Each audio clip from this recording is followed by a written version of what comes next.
Basi jioni ya leo tutakwenda kuangalia juu ya uponyaji huo, juu ya magonjwa hayo, lakini sasa tutakwenda kumwangalia zaidi Yesu. Yesu alikuja duniani kwa kusudi gani? Unaweza kaandika hivyo. Yesu alikuja duniani kwa kusudi gani? Au Yesu alikuja duniani kufanya nini? Bwana Yesu asifiwe. Kwa hiyo tunakwenda kuangalia sehemu ya uponyaji, lakini tutamwangalia zaidi ni nani? Yesu alikuja kufanya nini katika ulimwengu? Alikuja kufanya nini kwangu mimi? Alikuja kufanya nini kwa mzee wangu pale? Alikuja kufanya nini kwa dada Sala? Alikuja kufanya nini kwa dada Tina? Alikuja kufanya nini kwa wote sisi hapa? Bwana Yesu asifiwe. Bwana asifiwe. Tusisikie tu Yesu alikuja miaka 2000 iliyopita. Lazima tujiulize alikuja kufanya nini kwenye maisha yetu. Bwana Yesu asifiwe. Tukishaweza kupata huo ufahamu, hakuna kazi yoyote ya shetani itakayetusumbua tena kwenye maisha yetu. Haipo. Kwa sababu ikifika tu tayari akili yako ina click, itajua tayari nimeingiliwa hapa. Niliagizwa nisimamie wapi? Nisimamie hiki. Unasimama, unampinga, anakimbia. Kila alichotaka kuiba akiibu tena. Unaendelea na maisha yako katika kumtukuza nani? Mungu. Bwana Yesu asifiwe. Namba 1, Yesu alikuja duniani kumkomboa mwanadamu kutoka kwenye nguvu za shetani. Bwana Yesu asifiwe. Bwana asifiwe. Yesu alikuja duniani kumkomboa mwanadamu kutoka katika nguvu za shetani.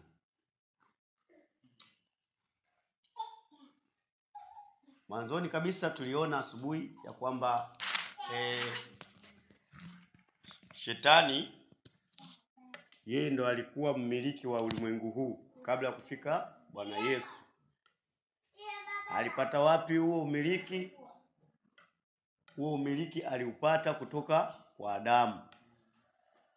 Adamu aliagizwa maagizo na Mungu, lakini ikafika wakati akamuasi Mungu. Unajua kuasi kwa Mungu maana yake ni nini? Ni kuto kufanya kile kitu Mungu anachokuambia ukifanye. Hapo maana yake umefanya, umeasi. Pale tunaye baba. Baba akiwa anaagiza kitu kifanyike ndani ya familia, watoto wasipofanya kile kitu, maana yake wamemuasi nani? Yule baba. Kile kitendo cha kumuasi kinaitwa dhambi. Ni kwamba umetenda dhambi. Bwana Yesu asifiwe. Kwa hiyo Adamu alipoweza kumuasi Mungu, maana yake alitenda nini? Dhambi. Sisi wote chanzo chetu kimwili tumetokana na Adamu. Kwa hiyo tumetoka kwenye mwili wenye dhambi. Ndio maana neno la Mungu linatuambia kwa kuwa wote wamefanya dhambi na kupungukiwa na utukufu wa Mungu. Aliyefanya dhambi ni Adamu, lakini tunaunganishwa wote. Kwa nini tunaunganishwa wote? Kwa sababu sisi tumetoka kwenye chanzo cha dhambi. Bwana Yesu asifiwe. Sasa Yesu alikuja kutukomboa kutoka katika hizo nguvu za shetani. Moja wapo ni dhambi. Tusome Luka sura ile ya 19 na mstari ule wa 10. Luka sura ya 19 na ule mstari wa 10.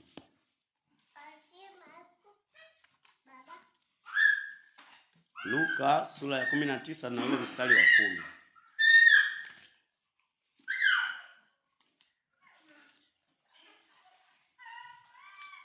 Aliyeipata anaweza kusoma.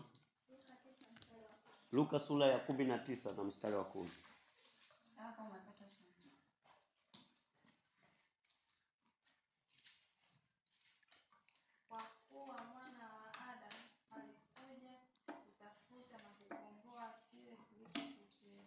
Kwa kuwa mwana wa Adamu alikuja kutafuta na kuokoa.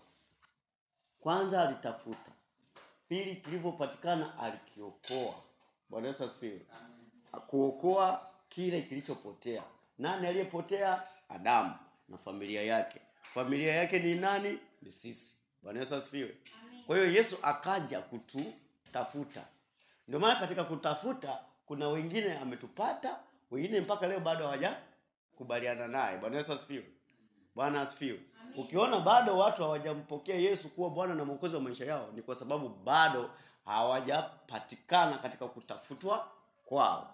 Bado shetani anaendelea kuwadanganya katika lile lindi la giza. bado wako gizani. Neno la Mungu linasema bado wako gizani. Nuru ilikuja lakini wakaikataa nuru ili waendelee na matendo yao ya giza. Bwana Yesu asifiwe. Kwa hiyo anasema Yesu alikuja kufanya nini? Turudie tena hapo. Kwa kuwa mwana wa Adamu ambaye ni Yesu alikuja kutafuta na kuokoa kile kilichopotea. Bwana Yesu asifiwe. Sasa ukipotea maana yake ni nini? Ukipotea ujue umepatikana kwenye ufalme mwingine. Ule ufalme una mambo yake. Na kwenye ulimwengu huu kuna falme mbili tu. Kuna ufalme wa Mungu ambao ndio wewe tunamtumikia sisi wa Bwana wetu Yesu Kristo. Lakini kuna ufalme wa shetani. Manake ukipotea kwa Mungu umepatikana kwa shetani. Ukipotea kwa shetani umepatikana kwa Mungu. Ukipatikana kwa shetani kuna mambo yake yako kule kwenye ule ufalme. Ndio nguvu hizo za giza, mapepo. Bwana Yesu asifiwe. Msidhani ya kwamba eti ukiwa ndani ya shetani basi hutosumbuliwa. Hapana, shetani yeye kanuni yake ni kuhakikisha anawaonea watu. Uwe kwenye ufalme wake au uwe kwenye ufalme wa Mungu. Ndio maana Mungu anataka sisi kama watoto wake tupate kujua kazi za shetani ili tuweze kuzipinga. Manake tusipojua, Mungu anasema watu wangu wanaangamizwa kwa kukosa maarifa. Bwana Yesu asifiwe. Tujue kweli ili kweli ituweke huru mbali na kuonewa na shetani. Kwa sababu shetani hana uwezo hata kidogo. Shetani ameshavuliwa enzi yake na mamlaka yake. Yesu anatuambia nimemweka chini ya miguu yenu. Hana chochote cha kuwafanya. Lakini anatumia nini mpaka anakuja kujidhihirisha kwenye maisha yetu? Anatumia ufahamu wetu. Yaani shetani anayemkaribisha kwenye maisha yake ni wewe mwenyewe. Bwana Yesu asifiwe. Amen. Kwa kutokujua neno la Mungu, kwa kutokujua ufahamu wa Mungu, kwa kutokumjua Yesu alimfanya nini shetani.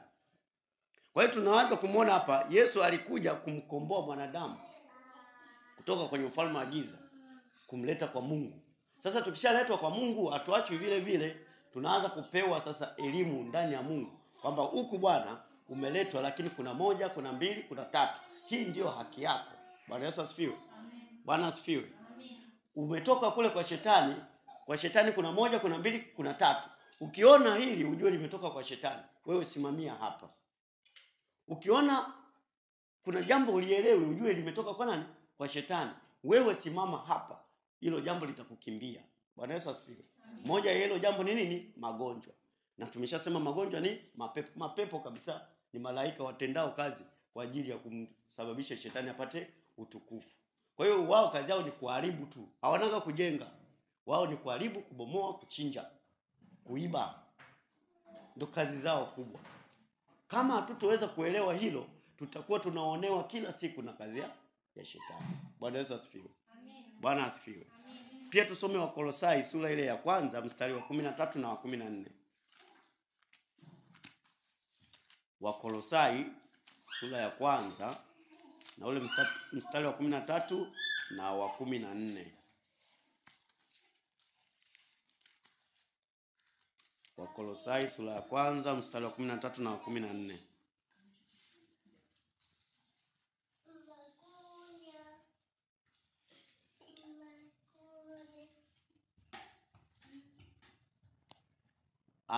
Soma aliyepapata.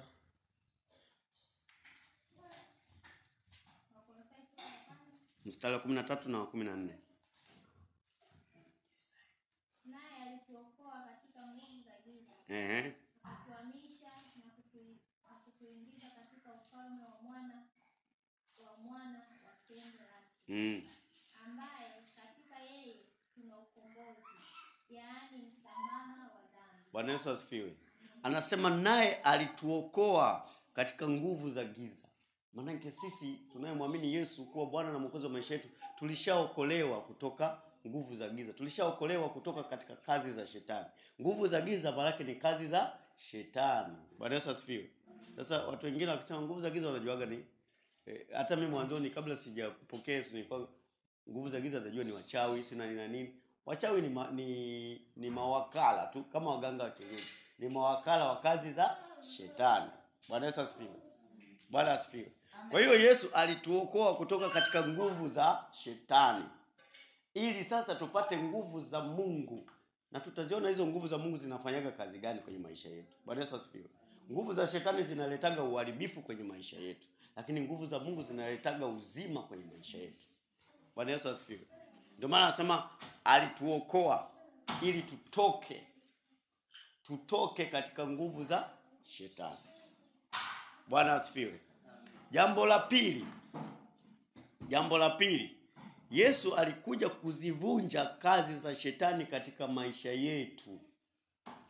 Sasa hiyo kitu shetani hataki wewe ujue. Bwana Yesu asifiwe.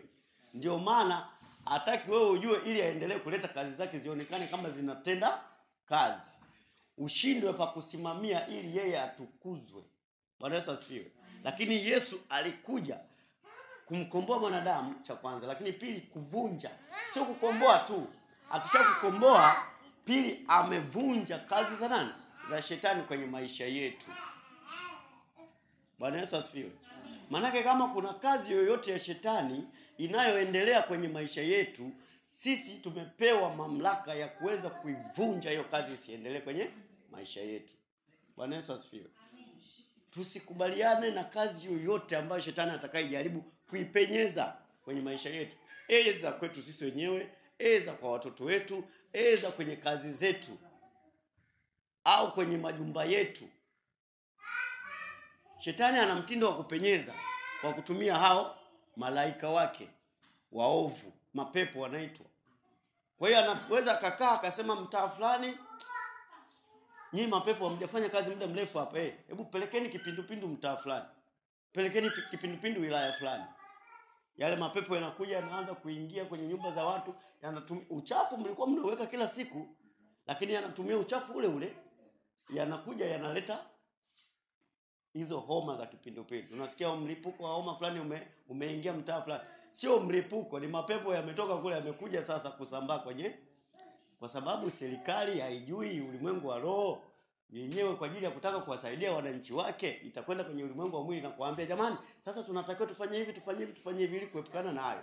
Ila ukishakuwa mtumishi wa Mungu unajua kabisa hapa tumevamiwa.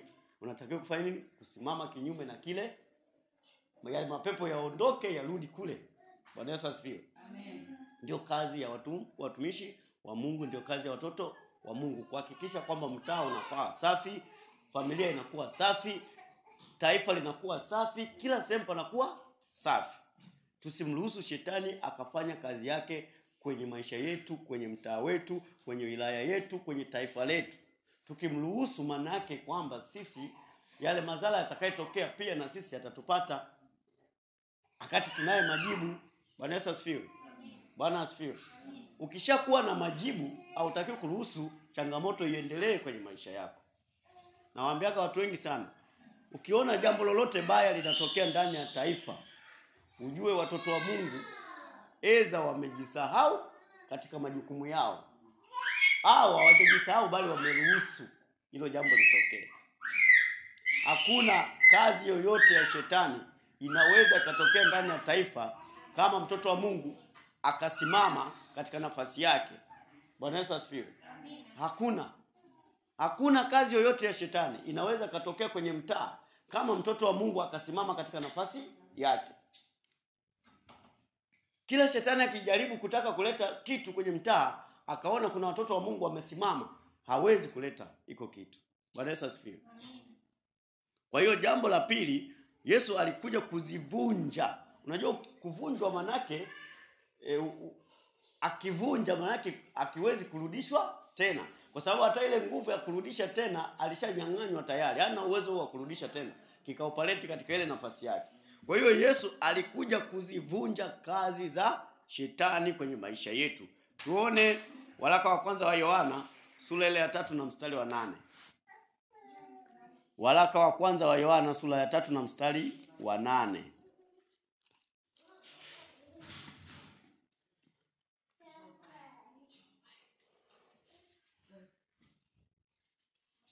Waraka wa kwanza wa Yohana sura ya 3 na mstari wa 8. Aliyepapata anaweza akasoma. Waraka wa kwanza wa Yohana sura ya 3 na mstari wa 8.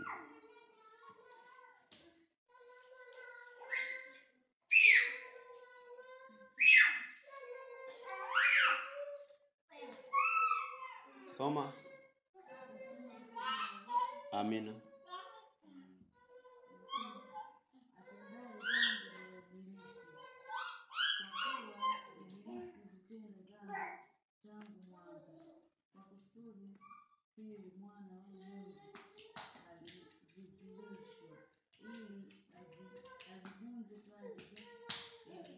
Bwana Yesu asifiwe.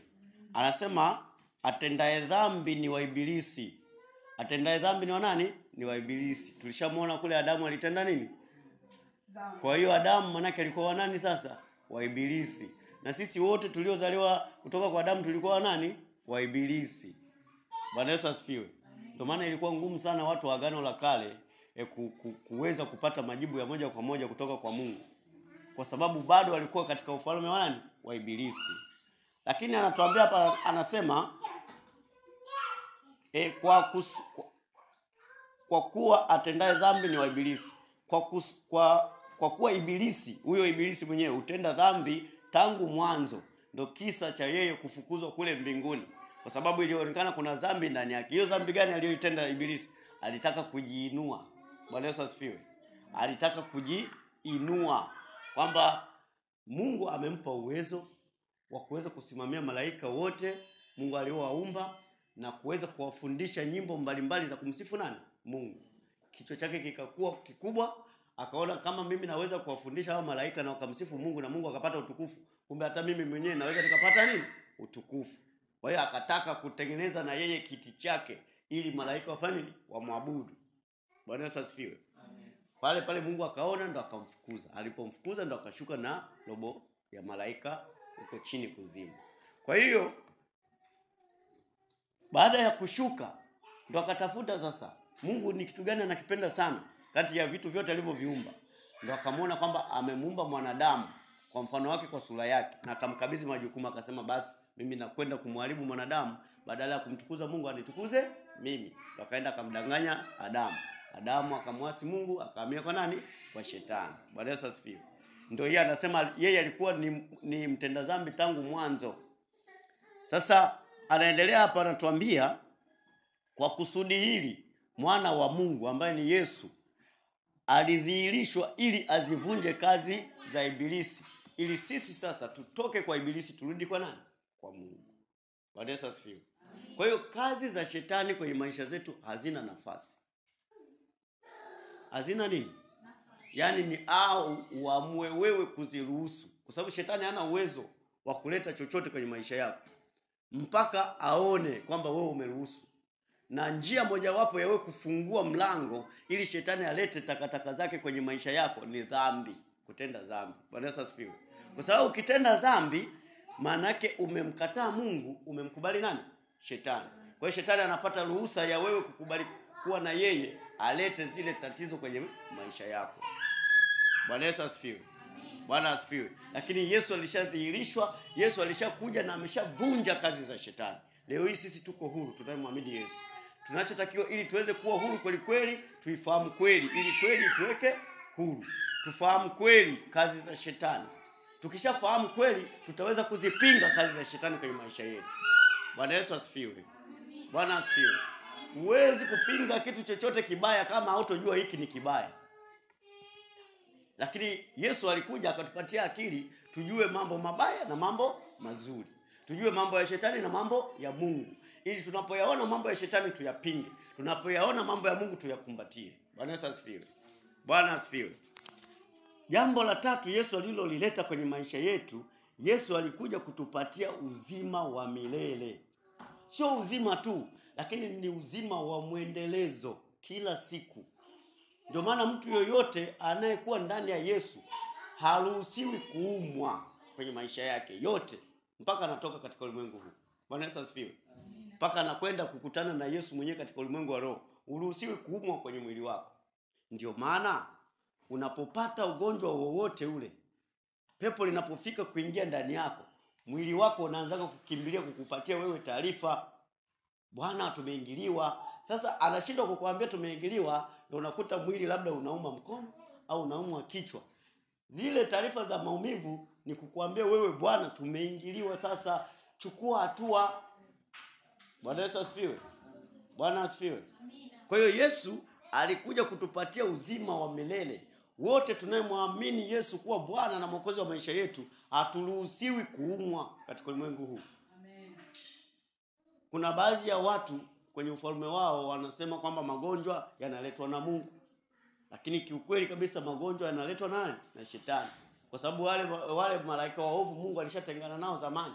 Kwa hiyo sasa wako kwa ajili ya kutumikia kazi za nani? Za shetani.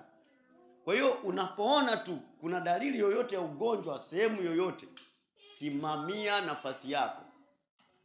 Simama kama vile Mungu anavyotaka usimame. Ndio maana nataka tufahamu ili tuisimamie sisi wenyewe. Tukiwa na kinga ya Mungu mwenyewe ya kwamba ametuambia vaeni silaha zote za Mungu ili muweze kupata kuzishinda hila za shetani. Bwana Yesu asifiwe. Bwana asifiwe. Kwa hiyo Mungu anatupenda sana. Ndio maana anataka tujue yote haya. Ili tutakapoyajua tupate kusimama, tumpinge shetani, tumtukuze Mungu ili Mungu apate kutukuzwa. Bwana Yesu asifiwe. Tusome waraka wa kwanza wa Yohana sura ile ya 5 mstari wa 11 hadi wa 12. Yesu alikuja kutupatia uzima wa milele. Waraka wa kwanza wa Yohana sura ile ya 5 mstari wa 11 hadi wa 12.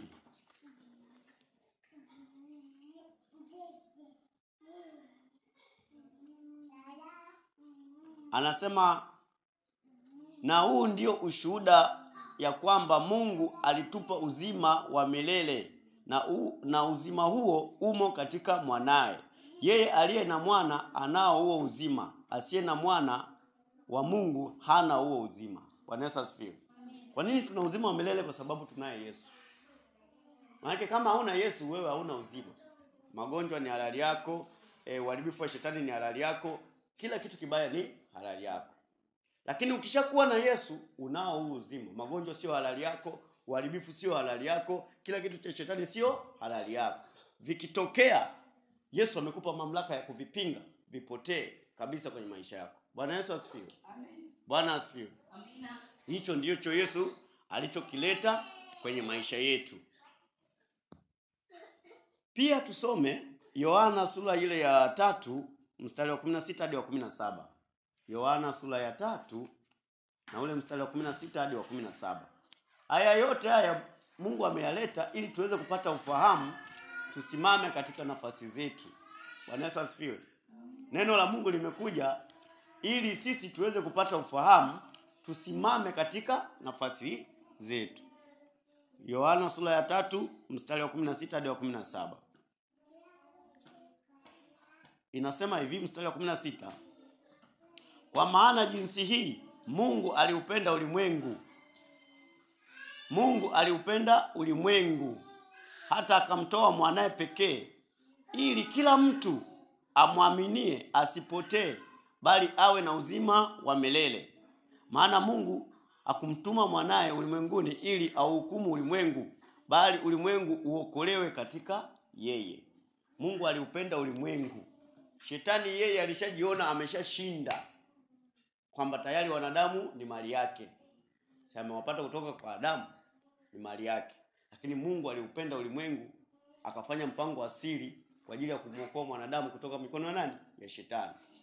Ndio anasema kwamba aliupenda ulimwengu ili kila mtu atakayemwamini huyo aliyemleta awe na uzima wa milele. Bwana Yesu asifiwe. Kwa hiyo anaendelea kusisitiza kwamba watoto wa Mungu wanatakiwa kuwa na uzima wa nini?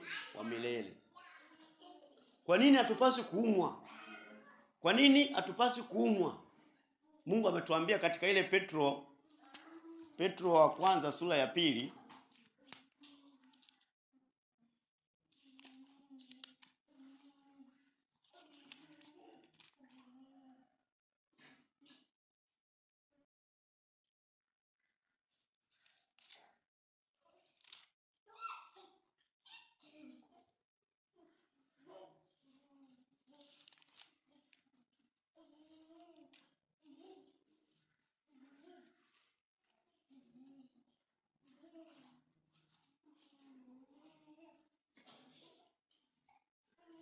Petro wa kwanza sura ile ya 2 na mstari ule wa 24.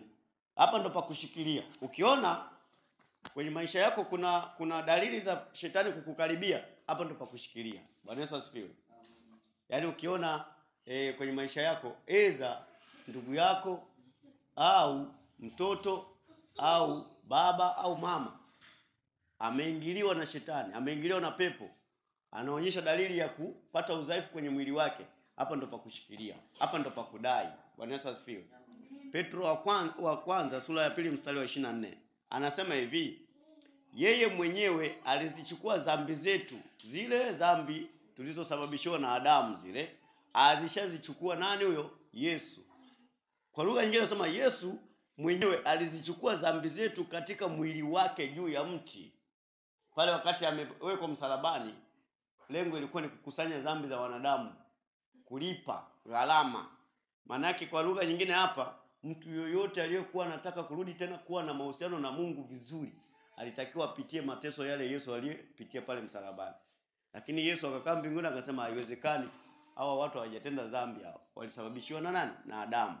Kwa sababu dhambi iliingia kwa mtu mmoja, na mimi ninakwenda mmoja kupata mateso ya wote. Bwana Yesu asifiwe. Bwana asifiwe. Ndio kitendo cha Yesu kilichomleta huko. Akafika apate yale mateso kwa ajili ya kila mmoja sasa atakayemwamini tu. Ndio sawa sawa amehesabiwa na yeye amepata yale mateso pamoja na nani? Na Yesu, ili awe huru mbali na dhambi. Bwana Yesu asifiwe. Anasema hivi, yeye mwenyewe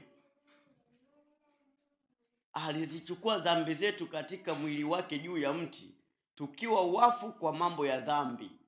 Tukiwa nini? Wafu. Yaani inapofika masuala sijui ya ugonjwa, wewe uhesabike kama umekufa, yani haupo kwenye mambo ya magonjwa. Tuwe hai kwa mambo ya haki, na kwa kupigwa kwake ninyi mliponywa. Maana yake ni kwamba Yesu alishapigwa muda mrefu sana. Kile kitendo cha kupigwa pale, tayari wewe uponyaji wako ulishaupata pale pale. Kama tulishaupata uponyaji wetu pale pale, maana yake sisi tunaendelea kuishi uzima sasa. Hatuishi tena magonjwa. Hatuishi tena udhaifu wa namna yoyote ambao shetani atauleta kwenye maisha yetu. Bwana Yesu asifiwe. Kwa hiyo shetani cha kumjibu wakati anatuma pepo lake, wewe unatakiwa umkumbushe. Shetani hataki kukumbushwa ujue. Wewe unatakiwa umkumbushe. Shetani ukumbuki alichokifanya Yesu pale msalabani? Alishapigwa, mimi nilishaponywa. Toa huo udhaifu wako ulioleta kwangu. Kwa jina la Yesu na kuamuru toka kwangu. Na yeye anafanya nini? Anaondoka, anajua huyu jamaa anajitambua, anaondoka. Anakwenda kwa asiye jitambua. Bwana Yesu asifiwe. Shetani hataki umkumbushe mambo ambayo Yesu amefanya kwa ajili yako. Shetani hilo hataki. Akishaona unamkumbusha tu, hapo hapo anaachana na wewe. Bwana Yesu asifiwe. Bwana asifiwe.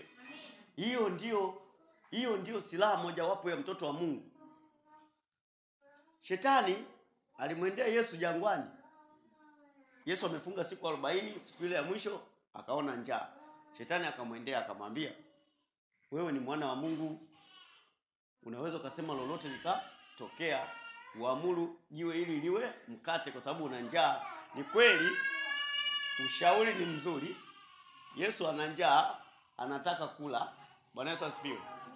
Shetani alileta ushauri, na shetani mpaka leo analeta nini? Ushauri kwa watu. Unaonekana kama ni mzuri, matokeo yake ni mabaya kwenye maisha. Bwana Yesu asifiwe. Kwa hiyo akamwambia, wewe una uwezo, unaweza kusema tu jiwe hili nalo likabadilika likawa mkate, ukala chakula. Wazo zuri. Watoto wa sasa hivi wangeweza kushuparikia hilo wazo na kufanya. Bwana Yesu asifiwe. Bwana asifiwe. Lakini Yesu akamkumbusha shetani. Akamwambia, wewe umeshasahau, mtu hatoishi kwa mkate tu, bali mtu anaishi kwa kutumia neno la Mungu. Kwa kila neno litokalo katika kinywa cha Mungu ndio mtu ataishi. Kwa sababu wewe ukiniambia mimi niseme ili jiwe liwe mkate, nitakula. Lakini mbona kuna wengi ambao walikula na wamekufa? Kwa hiyo unaona chakula hakisaidii kitu kwenye maisha ya nani? Ya mwanadamu. Bali ni neno la Mungu ndilo linalosaidia kitu. Akaona ameniweza. Akatoka akamchukua akampeleka kwenye mnara mkubwa. Tuseme sasa hivi kama ni gorofa kubwa. Kama hapa Dar es Salaam gorofa ndefu tunajua ile gorofa pacha pale. Tuamweke pale juu. Aanze kumuonyesha fahari yote ya Dar es Salaam na Tanzania. Akasema umeona hivi vyote ni mali yangu. Kabla Yesu hajatukomboa ilikuwa kweli mali ya nani? Ya shetani. Anasema ukinisujudia tu mimi hizi zote hizi nakupa wewe. Bwana Yesu asifiwe. Yesu akachukua tena neno pale.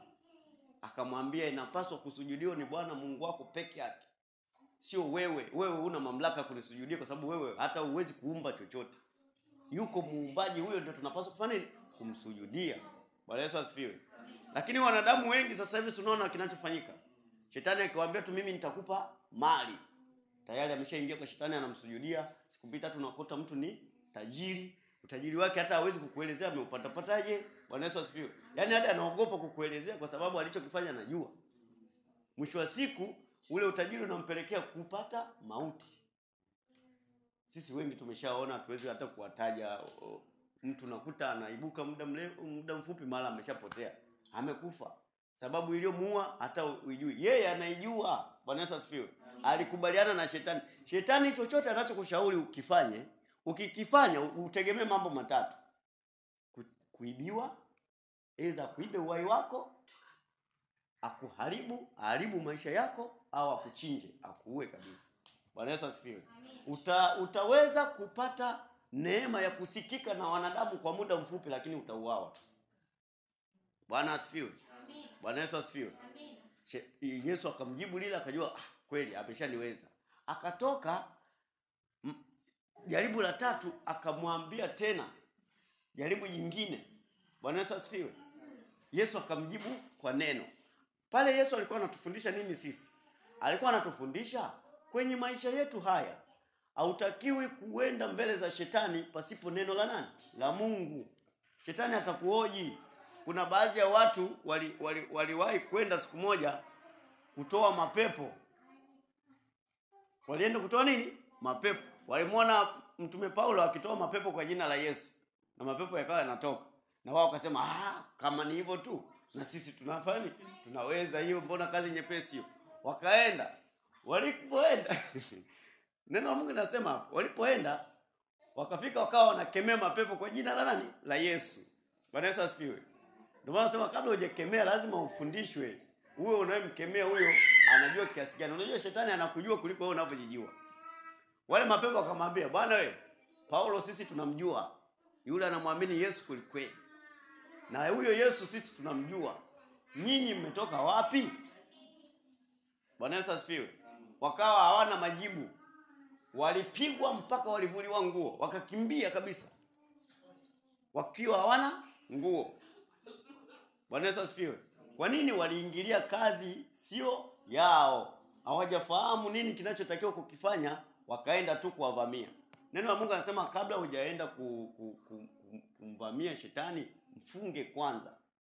Ukishamfunga, ukienda kumvamia, hana uwezo kwa sababu tayari ushamfunga. Bwana Yesu asifiwe. Wao wamekwenda bila kumfunga, wamemkuta na nguvu yake vizuri tu. Wakaingia kichwa. Walipigwa sana. Bwana Yesu asifiwe. Bwana asifiwe. Kwa hiyo Yesu alikuja kufanya nini? Yesu alikuja kutupatia uzima wa milele. Unapatikana wapi? Hiyo mistari hiyo. Hiyo mistari ndio ya kudai sasa. Kama Yesu amesema hapa, kwa nini mimi naendelea kuwa hivi? Unampinga shetani. Naye anafanya nini? Anakukimbia. Jambo la 4. Leo tutaangalia mambo matano tu Yesu alikuja kuyafanya. Jambo la 4, Yesu alikuja kutupatia uwezo. Tuseme wote uwezo. Kwa sababu hata shetani yeye ili akuweze kukuhangaisha wewe anatumiaga uwezo wake. Na huo uwezo wake amewapa wale mapepo waje kuhangaisha maisha yetu. Bwana Yesu asifiwe. Lakini Yesu akaja na yeye kutupatia uwezo ili tunapokuwa kwenye ufalme wake, inapokuja uwezo wa shetani tutumie ule uwezo wa Yesu kuharibu uwezo wa nani? Wa shetani. Bwana Yesu asifiwe. Bwana asifiwe. Anasema alikuja kutupatia uwezo wa kuzaliwa upya na kuungana na familia ya Mungu. Bwana Yesu asifiwe. Alikuja kutupatia nini? Uwezo wa kuzaliwa upya na kuungana na ufalme wa nani? Wa Mungu. Tusome Yohana sura ile ya kwanza. Yohana sura ya kwanza na ule mstari wa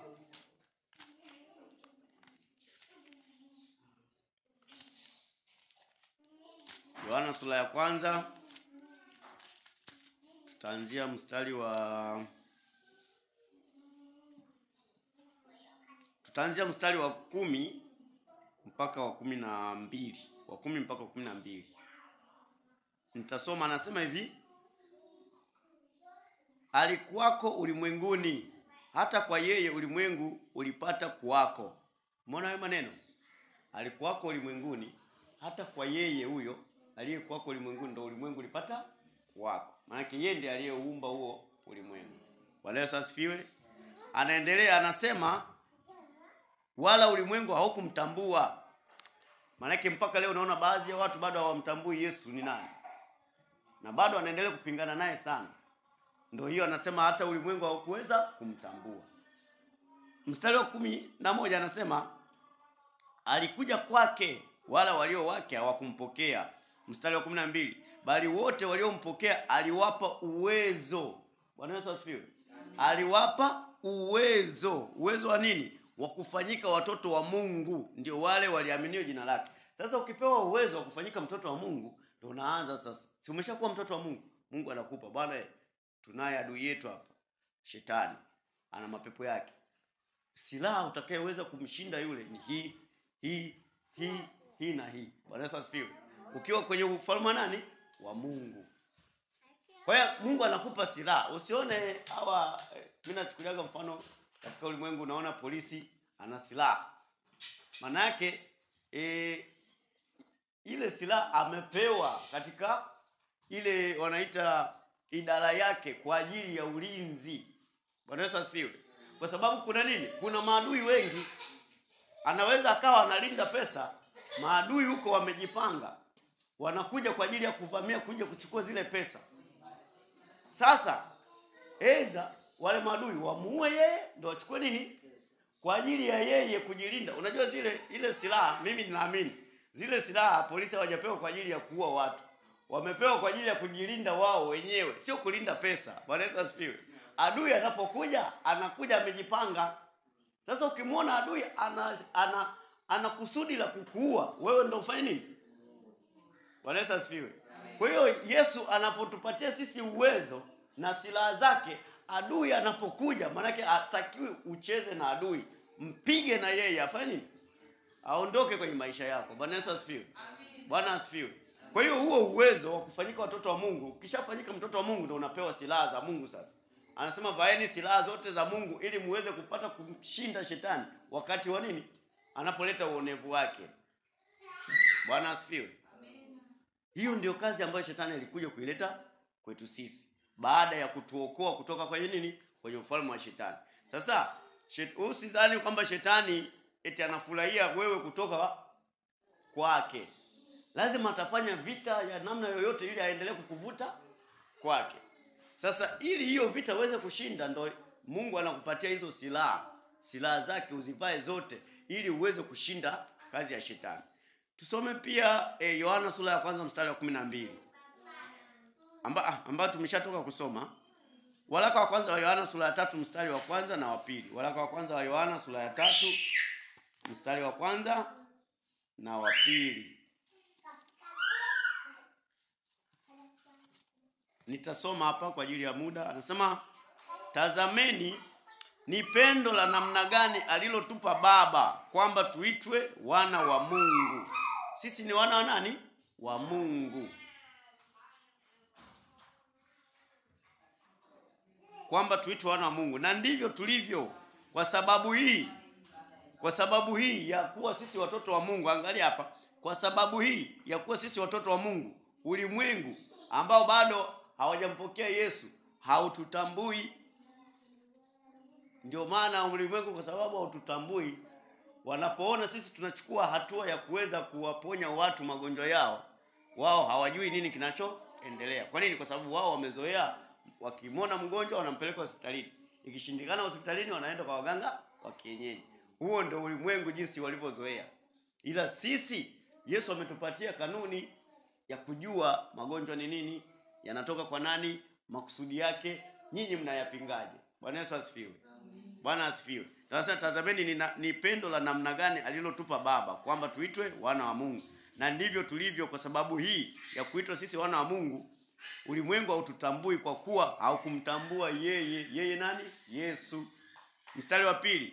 Wapenzi, sasa tu wana wa Mungu, wala haijadhihirika bado tutakavyokuwa, lakini twajua ya kuwa atakapodhihirishwa tutafanana naye, kwa maana tutamwona kama alivyo. Bwana Yesu asifiwe. Kwa hiyo umeletwa kwa Mungu, wewe ni mtoto wa Mungu. Sasa kama ni mtoto wa Mungu, mimi ninaamini mtoto yoyote yule auaga anapenda sana kujua vitu ambavyo baba yake anamiliki. Bwana Yesu asifiwe. Bwana asifiwe. Sasa kama sisi tu wanadamu tuna tabia hiyo, kwa nini tusichukue tabia hiyo tukaanza kuona Mungu wetu anamiliki vitu gani? Tukishajua Mungu wetu anamiliki vitu gani, maana cha baba ndo cha mtoto. Ndio maana unaona baba akifariki mtoto analisi. Bwana Yesu asifiwe. Mungu wetu anataka sisi tuchukue vile vitu tuwe navyo vyo vya kwetu. Bwana asifiwe. Tukishakuwa navyo ndo tutaweza kumpinga shetani. Hataweza kutukaribia kwenye maisha yetu. Pia jambo la 5. Yesu alikuja kufanya nini? Yesu alikuja kutuonyesha uwezo wa nguvu za Mungu katika uponyaji kwa wale walioonewa na ibilisi, yani shetani. Bwana Yesu asifiwe. Yesu alikuja kutuonyesha uwezo wa nguvu za Mungu katika uponyaji kwa wale walioonewa na ibilisi au wanaoonewa na nguvu za shetani. Yesu alikuja kukuonyesha, bwana, shetani ana nguvu hizi lakini Mungu ana nguvu hizi. Wewe simamia hapa kwa Mungu, shetani atakukimbia. Bwana Yesu asifiwe. Nirudie taratibu. Yesu alikuja kutuonyesha uwezo wa nguvu za Mungu katika kupambana na uponyaji kwa wale wanaoonewa na nani? Na shetani. Yaani ukiona una magonjwa ujue tayari shetani ameshaleta uonevu kwenye maisha yako. Sasa Yesu alikuja kukuonyesha fungu la Mungu la kuweza kuondoa huo uonevu wa shetani ni nini. Tusome Marko sura ya 1 mstari wa 34. Tutaona pale kuna mtu mmoja naye alionewa na nguvu za shetani hizo, lakini Yesu akamkomboa. Marko sura ya 1 na mstari ule wa 34. Marko sura ya 1 mstari wa 34 anasema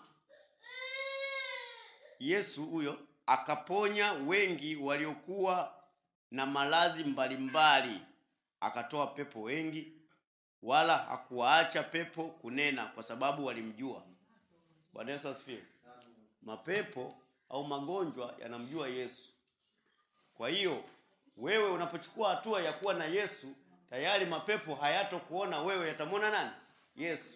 Yatashindwa kuja kwenye maisha yako. Bwana Yesu asifiwe. Yaani mapepo yenyewe yanamjua Yesu na yanajua utendaji kazi wa Yesu vizuri sana. Yesu hajawahi kucheka na mapepo, hajawahi kucheka na magonjwa. Anasema alikuwa akizunguka akifundisha. Cha kwanza alikuwa anafundisha, baadaye anawaponya wale watu. Alikuwa anafundisha nini? Alikuwa anawaonyesha, nyinyi mnasumbuliwa na hiki kidude ambacho hakina nafasi yoyote cha kuwasumbua tena nyinyi. Wale watu wakishaelewa ndo anawaponya sasa. Na yale mapepo yanafanya yanaondoka. Bwana Yesu asifiwe. Bwana asifiwe. Kwa hiyo huo mstari wa 34 unatufundisha kwamba wapo wanadamu wengi wanaoendelea kuteswa na maradhi mbalimbali. Hayo maradhi mbalimbali ndio yanaitwa nini? Mapepo. Bwana Yesu asifiwe. Hayo mapepo yanaendelea kutesa jamii nyingi sana za ulimwengu, si Tanzania tu, ni ulimwengu mzima. Lakini huo mstari inatuonyesha kwamba Yesu yeye alishakuja na akawashughulikia hao. Kwa hiyo wote wanaomwamini Yesu tayari hawana tena nafasi ya kuruhusu shetani akatawala kwenye maisha yao. Pia tusome Marko sura ile ya 5 mstari wa 1 hadi wa 7. Marko sura ya 5 mstari wa 1 hadi wa 7. Hapa tutakwenda kumuona mtu mmoja ambaye yule mtu alikuwa kwenye kijiji kimoja, mpaka kile kijiji chote kikajua kwamba yule mtu amefanya nini, ameshindikana, kwa sababu alitumia kila njia kuweza kumuokoa.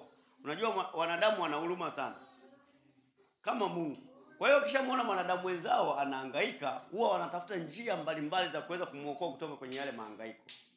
Lakini kwa huyu ndugu ilishindikana, mpaka alipofika Yesu ndo majibu yake yakapatikana. Bwana Yesu asifiwe.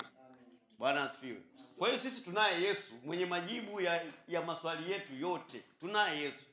Yesu ukimuuliza swali lolote yeye anafanya, anakujibu. Kuna ndugu mmoja alikuwa yeye kipofu. Wakati Yesu anapita akasikia vishindo vya watu. Yule ndugu akauliza, jamani, mbona nasikia vishindo ni vingi? Kuna nini hapa kinaendelea? Wakasema Yesu wa Nazareth anapita hapa. Yaani kwa lugha nyingine anawaambia yule Yesu ulikuwa unamsikia wewe anaponya watu, leo ndo anapita hapa karibu yako. Yule mtu akaamua kusimama na kupaza sauti yake. Alisema hapana, haiwezekani. Kama anapita hapa lazima na mimi niweze kupata uponyaji. Bwana Yesu asifiwe. Wakati anapaza sauti anasema, Yesu unapita leo hapa, ni rehemu, mimi nataka kuona. Wanafunzi wa Yesu na baadhi ya watu wakamwambia, acha makelele bwana, huyu mtu anapita. Lakini yule mtu hakuacha kupiga kelele. Bwana Yesu asifiwe. Ndio maana Yesu anatufundisha pale, kuna somo anatufundisha, unapomwamini Mungu jambo lolote, usiache kupiga kelele kwenye hilo jambo mpaka Mungu adhihirishe. Bwana Yesu asifiwe. Bwana asifiwe. Yesu baada ya kumwona yule mtu anapiga sana makelele akamwambia, hebu mleteni hapa. Wakampeleka. Alimuuliza swali moja tu, unataka nikufanyie nini? Lile swali mpaka leo lipo. Kila mtu anayemwamini Yesu anamuuliza hivyo, wewe unataka, umeniamini mimi sawa, unataka nikufanyie nini kwenye maisha yako? Yaani sibaki tu umeniamini, ishia hapa. Unataka nikufanyie nini baada ya kuniamini? Yule kipofu akasema, baada mimi nataka kupona. Hakusema nimesikia umewaponyesha watu wengi, hakutoa maelezo. Akasema mimi ninachokitaka mimi nipate kufanya nini? Kupona. Akasema basi upate kama imani yako inapokutuma. Pale pale akapata kuona. Bwana Yesu asifiwe.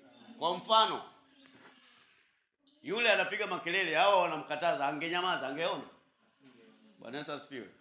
Kwa hiyo Mungu anatufundisha, wakati unapitia changamoto mbalimbali, wako watu watakuvunja tamaa, watakuvunja nguvu, usikubaliane nao. Wewe endelea kupaza sauti yako mbele za Mungu mpaka Mungu atakapojidhihirisha kwenye maisha yako. Bwana Yesu asifiwe. Bwana asifiwe. Kwa hiyo tumsome huyu ndugu hapa, sura ya 5 kuanzia ule mstari wa 1 hadi wa 7. Anasema, wakafika ng'ambo ya bahari mpaka wa nchi wa Gerasi. Hiki kijiji kilikuwa kinaitwa Wagerasi. Naye alipokwisha kushuka chomboni, mara alikutana na mtu. Huyo mtu sasa, angalia sifa zake, ambaye ametoka makaburini, mwenye pepo mchafu. Bwana Yesu asifiwe. Kumbe huyu mtu alikuwa na pepo mchafu. Yule pepo mchafu ndio alikuwa anampeleka makaburini. Nani? Ndugu zake waliona kama ni kichaa, walimfunga pingu. Wanasema walifunga pingu, minyororo, lakini yote alikuwa anafanya, anaikata. Sio kwa nguvu zake yeye, bali ni nguvu za yule pepo aliyekuwa ndani. Anaendelea hapa anatuambia, makao yake yalikuwa pale makaburini, wala hakuna mtu yeyote aliyeweza kumfuata tena. Maana watu wameweza kumsaidia mpaka wamekata tamaa. Hata kwa minyororo, mstari wa ngapi tupo? Wa 3 Anasema makao yake yalikuwa pale makaburini, wala hakuna mtu yeyote aliyeweza kumfuata tena, hata kwa minyororo. Maana walikuwa wanamfunga minyororo na anakata. Wakaona sasa haina haja kuendelea kumfuata huyo, kwa sababu alikuwa amefungwa mara nyingi kwa pingu na minyororo. Bwana Yesu asifiwe. Pingu wote tunazijua, ukifungwa pingu kukata ni ngumu sana, lakini huyu aliweza kufanya. Yaani pingu ikawa inaonekana kwake ni kama kamba iliyooza tu, haifanyi kazi yoyote. Ndio ujue kwamba unapoambiwa Yesu anakupa uwezo wa kuweza kushindana na viumbe kama hivyo. Kiumbe ambacho anakupa nguvu wewe ya kuweza kukata pingu, sio kitu cha kawaida. Bwana Yesu asifiwe. Bwana asifiwe. Vita yake hapo sio vita ndogo, inatakiwa vita kubwa ya kuweza mpaka kuhakikisha anaondoka kwako, anaenda kule. Na tumeshaona asubuhi ya kwamba pepo anachokifanya, akiona umemshinda, anakwenda anahalika na wengine 7 wenye nguvu ya uovu zaidi kuliko yeye. Wanakuja wakiwa 8. Bwana Yesu asifiwe. Sasa usiposimama vizuri na Mungu, ndio tunasema ukimwombea mtu akapona, maana yake pepo limeondoka. Usipomfundisha jinsi ya kusimama, watatoka kule 8. Tofauti na yule aliyekuwa yule na nguvu ndogo, wanakuja wengine wenye nguvu kubwa kuliko yule, ni waovu kuliko yule, wanamuingia yule mtu. Kwa nini wanamuingia? Kwa sababu wewe kumpa nafasi ya kusimama kuweza kufunga mlango ili wale wasiingie. Kwa hiyo mafunzo manake unapewa kama funguo ya kufunga mlango ili adui asiingie wapi? Ndani. Bwana Yesu asifiwe. Bwana asifiwe. Anaendelea hapa anatuambia kwa sababu alikuwa amefungwa mara nyingi kwa pingu na minyororo, akaikata ile minyororo na kuzivunja zile pingu, wala hakuna mtu aliyekuwa na nguvu za kumshinda. Na siku zote usiku na mchana alikuwako makaburini na milimani, akipiga kelele na kujikatakata kwa mawe. Tazama mapepo jinsi wanavyowafanya watu. Na alipomuona Yesu kwa mbali, alipiga mbio. Na hapa ni neema ya Mungu tu ilimsaidia. Alipiga mbio, akamsujudia, akapiga kelele kwa sauti kuu, akasema, nina nini nawe Yesu mwana wa Mungu aliye juu?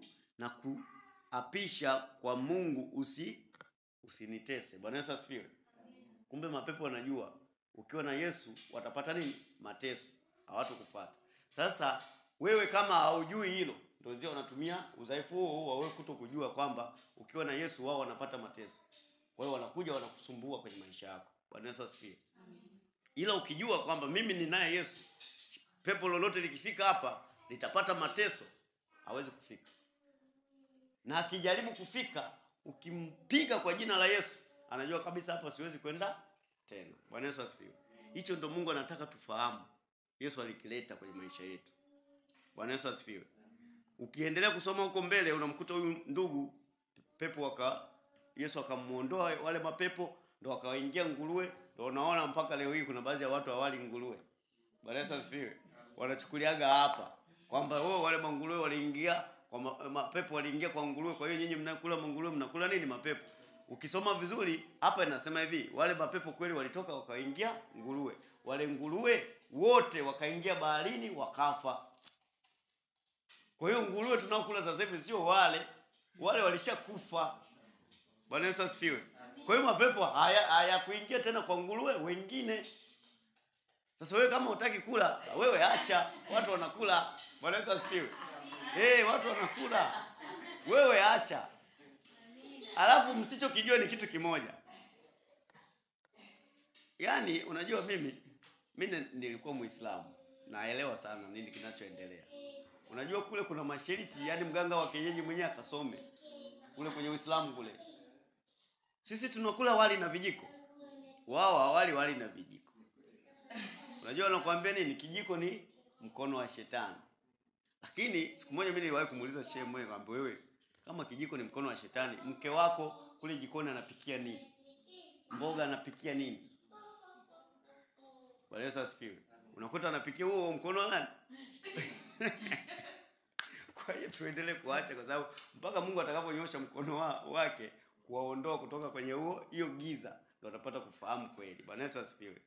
Sisi tuendelee kuneemeka na neema ya Mungu. Tufahamu kweli ili pesa zetu zisiende hospitalini. Tufahamu kweli ili pesa zetu zisiende kwa waganga wa kienyeji. Tufahamu kweli ili tuweze kupata maendeleo. Mungu anasema anataka tufanikiwe. Bwana Yesu asifiwe. Ndio lengo la Mungu. Kufanikiwa kwenye uponyaji, kufanikiwa kwenye maisha, kufanikiwa kwenye biashara, kufanikiwa kwenye kila eneo la maisha yako. Hicho ndio Mungu anachotaka. Shetani anataka usifanikiwe. Ili usifanikiwe atafanyaje? Ataleta magonjwa ambayo hayo mapepo. Akishaleta, wewe mzazi una huruma, utatoa ile fedha ya maendeleo, utaenda kupeleka kule unapodhani wewe kuna unafuu. Lakini kumbe sio hivyo. Bwana Yesu asifiwe. Bwana asifiwe. Kwa hiyo huo ndio mpango wa tano wa shetani. Alikuja kutuonyesha uwezo wa nguvu za Mungu katika uponyaji. Sasa kama uwezi kuonyesha uwezo wa nguvu za Mungu, ukakutana na uwezo wa nguvu za shetani ndo kama hizi za kuweza kuvunja pingu, kuvunja minyororo, sikutaogopa. Lakini ukishajua uwezo wa nguvu za Mungu, unajua kumbe huyu ni mtoto mdogo kabisa anakuja kusumbua mimi hapa. Bwana Yesu asifiwe. Unamshughulikia naye anakukimbia kwenye maisha yako. Mungu awabariki sana. Baba Mungu wa mbingu, tunakushukuru kwa neema na upendo huu. Tunasema asante Baba kwa sababu ya kutufahamisha kweli hii juu ya magonjwa, juu ya Yesu alikuja kufanya nini kwenye maisha yetu. Baba, tunaomba na tunakusii utupatie neema ya kuweza kusikiliza neno hili, kulitafakari, kulifanyia kazi ili liweze kuonyesha matunda kwenye maisha yetu. Nguvu yako Bwana ikajidhihirishe kwenye maisha yetu. Amani yako Mungu ikajidhihirishe kwenye maisha yetu. Tunakataa uonevu wa shetani wa namna yoyote ile. Tunakataa wizi wa shetani kwenye maisha yetu. Tunakataa uharibifu wa shetani kwenye maisha yetu. Kwa mamlaka ya jina la Yesu Kristo. Asante Mungu kwa sababu umetupatia akili ya kukujua wewe na kuweza kufanyika watoto wako. Na leo hii Bwana tunaendelea kuona na kujifunza juu ya uwezo wako wa kuweza kuponya magonjwa. Baba, asante kwa sababu kwa kuweza kufahamu neema hii, kwa kuweza kufahamu neno hili, Baba umetuokolea mambo mengi, umetuokolea muda wetu, umetuokolea fedha zetu, umetuokolea kila kitu na maendeleo yetu.